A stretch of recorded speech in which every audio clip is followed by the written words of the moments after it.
Good morning students. My name is Tarun Sharma from विश्वास school. तो जैसा कि आपको पता है कि ये जो आज कल कोरोना जैसी बीमारी फैली हुई है, तो इस करके स्कूल जो लगने हैं बहुत कम हो गए हैं ताकि ये बीमारी फैले ना। तो पढ़ाई को भी ध्यान में रखते हुए ऑनलाइन क्लासेस शुरुआत की गई हैं। तो ऑनलाइन क्लासेस में क्या है कि आपको सही ढंग से समझाने के लिए तो इन क्लासों को लगाना ज़रूरी भी है। तो आज हम क्या कर रहे हैं, जो प्लस वन क्लास के जो बच्चे हैं उन्होंने इस बार फर्स्ट टाइम म्यूजिक सब्जेक्ट लिया है। तो सबसे पहले तो उनको पता होना चाहिए कि म्यूजिक जिसको हिंदी में हम संगीत भी बोल देते हैं, तो संगीत के बारे में हमें पता होना चाहिए सबसे पहले कि संगीत है क्या, कहाँ से आया संगीत। तो जब सबसे पहले हमें संगीत के बारे में पता होना चाहिए तो हम आगे पता करेंगे कि इसके अंदर क्या क्या जानकारी हमें और मिलने वाली है। तो सबसे पहले संगीत के बारे में ये बताना चाहूँगा कि पुराने समय से ही जो ऋषि मुनि होते थे, वो जब संस्कृत के श्लोकों का उच्चारण करते थे तो वो भी संगीतबद्ध होता था। तो संगीत सबसे पहले आया कहाँ से, अब हम इसकी जानकारी लेंगे। तो सबसे पहले आपने एक ब्रह्मा जी का नाम सुना होगा। तो संगीत का जो ज्ञान था ब्रह्मा जी को सबसे पहले था, और ब्रह्मा जी की एक सपुत्री थी, नाम था उसका सरस्वती। तो ब्रह्मा जी ने ये ज्ञान अपनी पुत्री सरस्वती को दिया, क्योंकि आपको पता है कि जो भी संगीत का ज्ञाता है वो अपने पुत्र या अपने शिष्यों को संगीत के बारे में ज़्यादा जानकारी बताता है। तो सरस्वती को ज्ञान दे दिया। तो सरस्वती ने आगे नारद मुनि जी को ये संगीत का ज्ञान दे दिया। और नारद मुनि की क्या एक आदत थी कि ये भ्रमण करते रहते थे।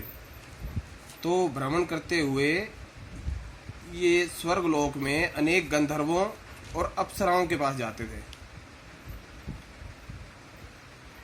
तो मिलते थे। तो इन्होंने, नारद मुनि ने क्या किया, जो गंधर्व और अप्सराएं थी उनको संगीत का ज्ञान दे दिया। तो उसके बाद क्या हुआ, जब ये गंधर्व और अप्सराएं पृथ्वी लोक पर आई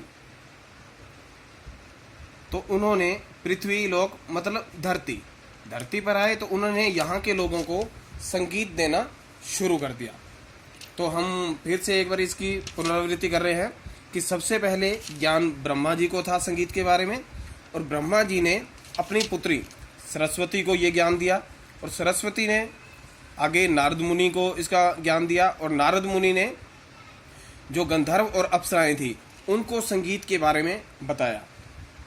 और जब ये गंधर्व और अप्सराएं पृथ्वी लोक पर आई मतलब धरती पर आई, तो उन्होंने धरती के लोगों को संगीत का ज्ञान देना शुरू कर दिया। इस प्रकार ये जो संगीत था ये धरती पर आया। तो संगीत के अंदर एक क्या होता है, एक हम ध्यान देते हैं, कई बार हमने एक वाद्य यंत्र, इनका भी बहुत महत्व होता है। क्योंकि जब हम गाना बोलें, या तो हम करें गायन, या हम वादन, या हम नृत्य, चाहे हम गाना गाएं, गायन मतलब गाना गाएं, चाहे वादन मतलब बजाना। अगर हम हारमोनियम बजाएंगे तो साथ में ढोलक की आवश्यकता पड़ती है, ढोलक बजाएंगे तो हम कई बार साथ में हारमोनियम भी चाहिए होता है। और नृत्य मतलब नाचना। तो गायन मेन है, गायन और नृत्य, इन दोनों के अंदर अगर गाना गाना है तो भी हमें वाद्य यंत्रों की आवश्यकता पड़ती है। और वाद्य यंत्र में जैसे ढोलक है, हारमोनियम है, तबला है। और नृत्य मतलब जैसे हम नाचना है तो आपको पता है उसके लिए भी ढोलक की आवश्यकता पड़ती है, या फिर कोई भी म्यूजिक बजा लेते हैं, कोई गाना चला लेते हैं, तो उनके अंदर भी वाद्य यंत्र बजे होते हैं, तो वाद्य यंत्रों का भी बहुत महत्व है। तो उसके बाद अब हम संगीत की एक डेफिनेशन बन जाती है, संगीत की परिभाषा क्या है। ये अब कई विद्यार्थी क्या होते हैं, उनको गाने का शौक होता है। वो कहते हैं कि हमें ना तो नृत्य का शौक है और ना ही कुछ प्ले करने का, लेकिन हमें गाना गाने में मज़ा आता है। तो इसका मतलब उसको संगीत का इंटरेस्ट है, उसको संगीत की रुचि है। उसके बाद कुछ कहते हैं जी कि हमें गायन नहीं, सिर्फ प्ले करने में मज़ा आता है। वादन, वादन मतलब प्ले करना, बजाना, कोई भी वाद्य यंत्र हो सकता है वो। तो वादन मतलब बजाना, तो इसका मतलब उसको भी संगीत की रुचि है। अब कुछ कहते हैं कि ना तो हमें कोई गायन करने में मज़ा आता है और ना ही कुछ प्ले करने में मज़ा आता है, हमें सिर्फ नृत्य करने में मज़ा आता है, डांस करने में मज़ा आता है, नाचने में मज़ा आता है। तो नृत्य, इसका मतलब उनको भी संगीत पे आनंद आ रहा है। तो गायन, वादन और नृत्य, जब इन तीनों का जो मिला जुला रूप होता है, इनका जो सम्मिलित रूप होता है, मिला जुला रूप भी बोल सकते हैं इसको, और इसको हम सम्मिलित रूप भी बोल सकते हैं। तो मिला जुला रूप और सम्मिलित रूप, तो इसे हम बोलेंगे संगीत। तो संगीत की परिभाषा एक बार फिर से मैं रिपीट कर रहा हूँ कि गायन, वादन और नृत्य मतलब गाना, बजाना और नाचना, इन तीनों का जो सम्मिलित रूप होता है, इनका जो मिला जुला रूप होता है, उसे हम बोलते हैं संगीत। और आगे हम बता रहे हैं कि संगीत के प्रकार, संगीत के प्रकार, दो प्रकार का संगीत हमें संगीतकारों ने बताया है कि एक तो होता है मार्गी संगीत और जो दूसरा है वो है देसी संगीत। तो हमें सबसे पहले पता होना चाहिए कि मार्गी संगीत कौन सा होता है और देसी संगीत कौन सा होता है। मार्गी, मार्गी संगीत, मार्गी जैसा कि नाम से ही पता चल रहा है कि मार्ग, अब हिंदी में आपने मार्ग का मीनिंग पढ़ा होगा, रास्ता। मार्ग का मतलब रास्ता, ऐसा रास्ता जो हमें अध्यात्म की ओर ले जाए। अध्यात्म मतलब धार्मिक जिसको बोल देते हैं। तो जो रास्ता हमें अध्यात्म की ओर ले जाता है उसे मार्गी संगीत, या इसका हम एक और परिभाषा भी दे सकते हैं कि मार्गी संगीत, इस संगीत का प्रयोग देवी देवता करते थे। इस संगीत का प्रयोग देवी देवताओं के द्वारा प्रयोग किया जाता था। तो मार्गी संगीत, एक बार रिपीट कर रहा हूँ कि मार्ग मतलब रास्ता, ऐसा संगीत जो हमें अध्यात्म की ओर ले जाता है उसे बोल देते हैं हम मार्गी संगीत। और एक सिंपल सी लैंग्वेज में, सिंपल सी भाषा में हम बोल सकते हैं कि ये संगीत ऐसा संगीत था कि देवी देवता इस संगीत को सबसे ज़्यादा प्रयोग करते थे।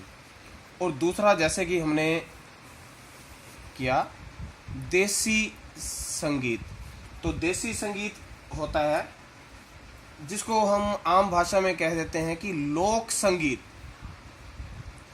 अब आप पूछोगे कि लोक संगीत क्या होता है। लोक संगीत होता है, कई बार क्या होता है, एक विशेष जगह पे कुछ लोग रहते हैं, तो उनकी क्या होती है, एक तो भाषा, एक उनका जो रहन सहन होता है, एक जो उनकी संस्कृति होती है, ये सब अलग अलग होती है। तो देसी संगीत क्या होता है, एक विशेष स्थान पर रहने वाले जो लोगों की जो भाषा है, जो उनका रहन सहन है और जो उनकी संस्कृति है, वो उस पर आधारित होता है। और जो लोगों, इसे बोल देते हैं हम देसी संगीत। तो एक बार फिर से रिपीट कर रहा हूँ, मार्गी संगीत जो हमें, ऐसा संगीत जो हमें अध्यात्म की ओर ले जाता है, और इस संगीत को देवी देवता अत्यधिक प्रयोग करते हैं। दूसरा बताया देसी संगीत, मार्गी संगीत, और दूसरा देसी संगीत जिसे हम लोक संगीत के नाम से भी जानते हैं। लोक संगीत मतलब कई बार क्या होता है कि किसी विशेष जगह पे रहने वाले लोगों की भाषा रहन सहन और संस्कृति के अनुसार जो संगीत बना दिया जाता है उसे बोलते हैं देसी संगीत। तो आज के लिए इतना ही। Thank you.